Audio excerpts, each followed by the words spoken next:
Hey, what is up guys, back here with another video, and today I am going to be teaching you more tips and tricks about Windows 10. So without any further ado, let's get straight into it.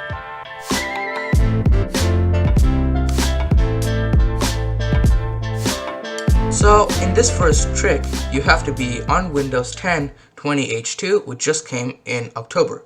So the first thing that we want to do is try to move the taskbar without going into settings. So the first thing that we want to do is right click on the taskbar, and then we want to uncheck lock all taskbars.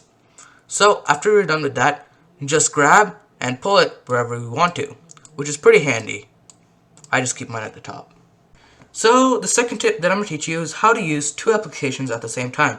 So first, open the two applications and then click the top of the application and then move it. Let's say you can drag it around and move that all the way to the left or the right until you see a rectangle shape like this, and then place it there and choose your other application that you want it right next to.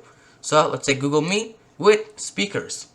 You can also do whatever you want to do. Let's say Spotify, Discord, maybe even settings, or let's say VS Code. But that's how you use two applications at the same time on Windows. So the next step that I'm going to teach you is how to use full advantage of your refresh rate on your screen. So out of the box, Windows doesn't let you use 100% of the refresh rate on your screen. It's just because Windows is dumb. So the first thing that we want to do is go to settings. Underneath settings, we want to go to system.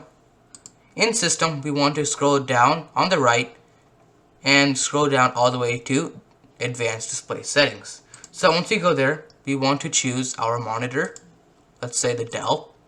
So right here, my maximum refresh rate is 60 Hz. So some of yours might be at 59 or 58 or even 50 Hz. But we don't want that. We want to get full resolution, or actually full refresh rate out of our displays. So we want to scroll down to refresh rate, and we want to click refresh rate and choose the maximum refresh rate that your screen can offer. So that is how to get full advantage out of your screen. So the fourth tip that I'm going to teach you is how to change the speed of your mouse or your cursor. So the first thing that we want to do is go to settings. Underneath that, we want to go to devices.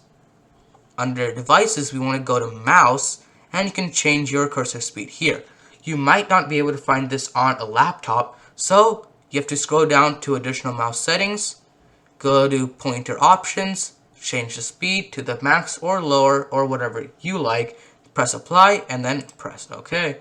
And you're good to go. And you'll see a difference in your mouse speed. The fifth and final trick that I'm going to teach you is how to change the accent colors of Windows. So we want to go to settings. Underneath settings, we want to go to personalization. Under personalization, we want to go to colors. Under colors, we want to scroll down to whatever color that you want. I chose red because I kind of like red. You can also make your own color from clicking custom color and then making it from this grid, which is actually pretty cool. And after that, just press done, and there you go. You can see everything changed to your custom color that you like. So that is part 2 of 5 tips and tricks about Windows 10. So if you like this video, like it. If you like this video, smash the subscribe button right below the like button and turn the notification bell on so you don't miss a single video of mine. Plus, follow me on my Twitter account that's going to be linked right below the like button to get updates on the next video. But anyways guys, that's going to be it. Peace.